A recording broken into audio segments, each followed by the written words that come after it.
বাংলাদেশে শেখ হাসিনা সরকারের পতনের পর থেকেই বাংলাদেশে শুরু হয় হিন্দু সহ অন্যান্য অংশের ধর্মীয় সংখ্যালঘু সম্প্রদায়ের মানুষের উপর বিভৎস অত্যাচারের সীমানা ছাড়িয়েছে মানবতার সমস্ত অংশকে।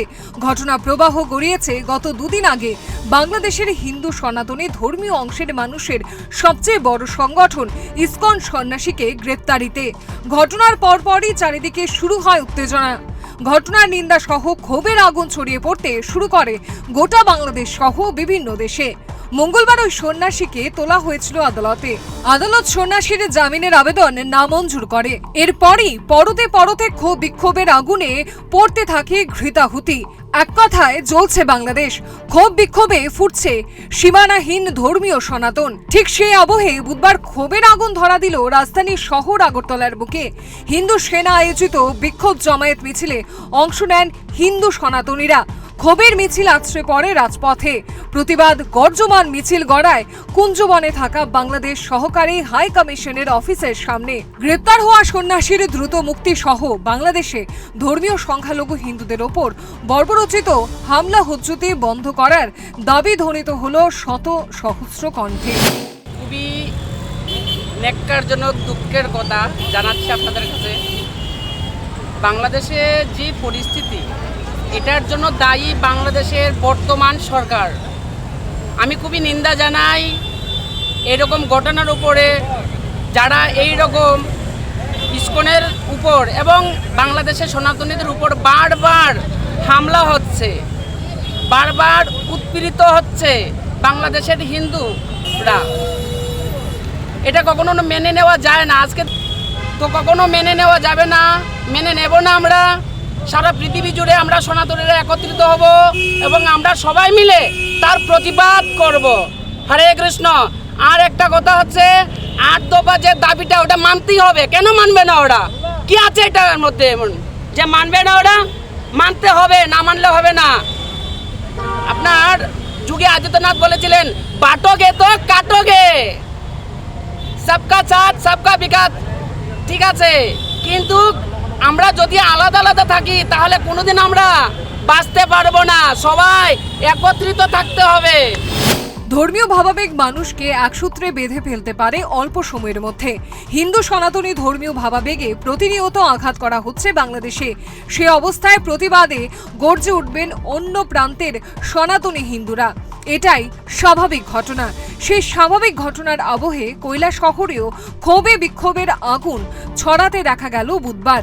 কৈলাসহরে ভারত বাংলাদেশের আন্তর্জাতিক সীমান্তে মনু কাস্টমস ল্যান্ড প্রাঙ্গণে প্রতিবাদে গর্জে উঠল সনাতনী হিন্দুরা।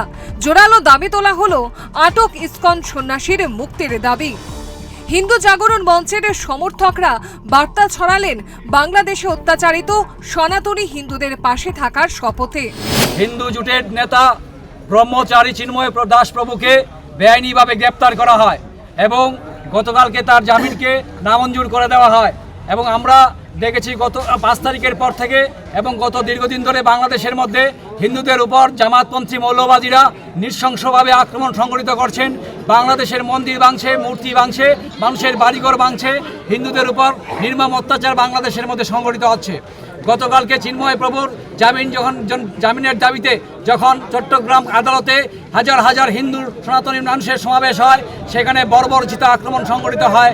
অসংখ্য নারী পুরুষ সহ মহিলারা সেখানে আক্রান্ত হয়। তারই প্রতিবাদে আজকে কৈলাসহরের সমস্ত সনাতনী সমাজের পক্ষ থেকে আমরা আমাদের মনু ল্যান্ড কাস্টম দিয়ে সমস্ত ধরনের পণ্য সামগ্রী রপ্তানি এবং আমদানি বন্ধ করার দাবিতে আমরা এখানে আমরা গেট লাগিয়েছি। সমস্ত সনাতনী সমাজের পক্ষ থেকে ভারতবর্ষের হিন্দুদের স্বার্থে যে সরকার আছে, সেই সরকারের যিনি প্রধান নরেন্দ্র মোদীর কাছে আমরা আহ্বান রাখবো যে বাংলাদেশের সাথে আমাদের সমস্ত বাণিজ্যিক সম্পর্ক, সমস্ত কূটনৈতিক সম্পর্ক বন্ধ করে দেওয়ার জন্য। আসলে বাংলাদেশের এই চলমান ঘটনা মোটেও তাৎক্ষণিক কোনো ক্রিয়া প্রতিক্রিয়ার অংশ নয়। হিংসার আগুন ছড়ানোর কাজ শুরু হয় দীর্ঘদিন ধরে। চক্রান্তের জাল বিছানোর কাজ শুরু হয় হাসিনার আমল থেকেই। শেখ হাসিনাকে ক্ষমতা থেকে উৎখাত করার মধ্য দিয়ে এই কাজে প্রাথমিক সফলতা পেয়েছিল ধর্মীয় মৌলবাদী সন্ত্রাসীরা। হাসিনা উৎখাতে তখন আন্দোলনের অভিমুখ ছিল সংরক্ষণ বিরোধী তকমাতে। দ্রোহের আগুন নিজেদের কোলে টেনে নিতে সক্ষম হয়েছিল কুচক্রীরা। হিন্দু নির্যাতন ছিল তাদের মূল এজেন্ডা। ছিল দড়ি আর এখন পরিণত হলো সাপে। সাপের ছোবলে বিষাক্ত হয়ে উঠেছে গোটা বাংলাদেশ। বাংলাদেশ কাণ্ডে গভীর উদ্বেগ জানিয়েছে ভারত সরকারের বিদেশ মন্ত্রক। কড়া বার্তা দিয়েছে বাংলাদেশকে। ভারতের উদ্বেগের প্রতিক্রিয়ায় বাংলাদেশ সরকার কোনো আমলেই দেয়নি, বরং শীতলতার মাঝে চিমটি কাটা মন্তব্য করল বাংলাদেশ সরকার। বাংলাদেশ ভারত সরকারের প্রতিক্রিয়াকে দুই প্রতিবেশী দেশের মধ্যে বন্ধুত্ব ও বোঝাপড়ার চেতনার পরিপন্থী বলে মন্তব্য করেছে। সব মিলিয়ে বাংলাদেশে হিন্দু নির্যাতন, খুন, অগ্নিসংযোগের ঘটনা প্রবাহ পরিবর্তনে বাংলাদেশকে যে ঘোরতর অন্ধকারের দিকে নিয়ে যাচ্ছে তা বলা বাহুল্য।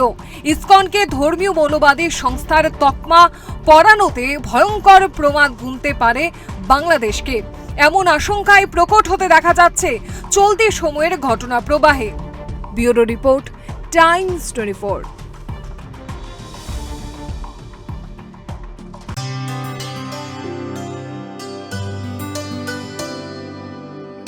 पानी सारे गा सारे पामागा